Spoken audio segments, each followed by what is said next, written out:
quand elle parle, on sent réellement qu'elle se libère d'un poids énorme, parce qu'elles le disent souvent, ce moment-là, il est privilégié parce qu'on peut déposer des choses, discuter avec vous sans pour autant avoir les avis des amis, de la famille.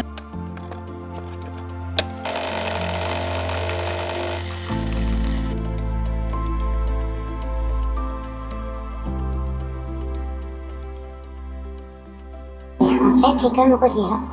Ça fait partie en fait de la reconstruction. On attend ce rendez-vous qui est hyper important pour nous, parce qu'en fait, on n'est pas jugé. On parle librement et on se soutient les unes les autres.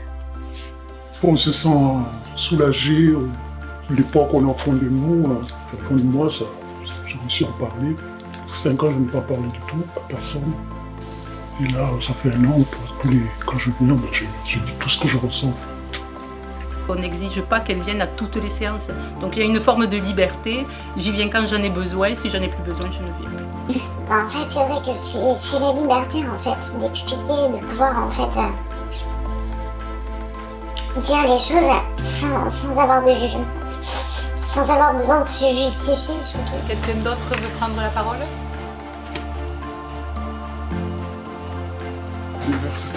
La colère. Ma colère avec le sourire. Ils m'insultent devant mes voisins. Mes voisins ils restent dehors parce qu'ils ont peur aussi que ça dégénère. Ils ont peur d'intervenir. Ma fille de 3 ans elle dit maman, t'approches pas de papa parce que papa il va te gronder. Et aussi, en fait, ce groupe, on se met vraiment à leur disposition. Notamment sur cette année, on va faire intervenir une avocate. C'est vraiment à leurs besoins, à leurs demandes. Et c'est surtout en respectant leur rythme. On n'est pas là sur nous, ce qu'on pense de leur situation, mais elles, où elles en sont dans leur parcours. Donc si elles le sollicitent, on peut leur donner les informations d'orientation qui sont nécessaires, mais on respectera toujours leur temporalité. C'est vrai que les conseillères sont là quand même pour nous aiguiller. Et au fur et à mesure, disons, des discussions, elle nous explique telle ou telle chose, ou quelles sont les choses qu'on peut mettre en œuvre petit à petit pour nous aider. Mais elles attendent plus en fait que ça vienne de nous. On ne se sent pas en fait forcé à quoi que ce soit.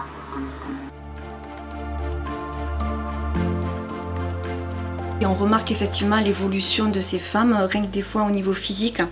On s'aperçoit qu'effectivement il y a un changement vraiment de leur posture, de leur participation. Un des facteurs de réussite, c'est que certaines ont trouvé un emploi, un logement et du coup évoluent de manière positive. Disons, je retrouvais mon avenir comme j'étais avant, travailler, et puis la liberté, retrouver les amis, la famille, les enfants. Parce que pendant 5 ans, j'étais vraiment coupé de tout le monde. On a une blessure qui malheureusement ne pourra jamais en fait disparaître, ça c'est sûr. Mais ça donne en fait espoir et ça donne de l'énergie pour pouvoir déjà se battre, continuer à se battre, ne pas baisser les bras surtout. Et je souhaite à toutes les femmes-là d'ouvrir leurs portes, enfin, ne pas avoir peur ou honte de toquer à la porte.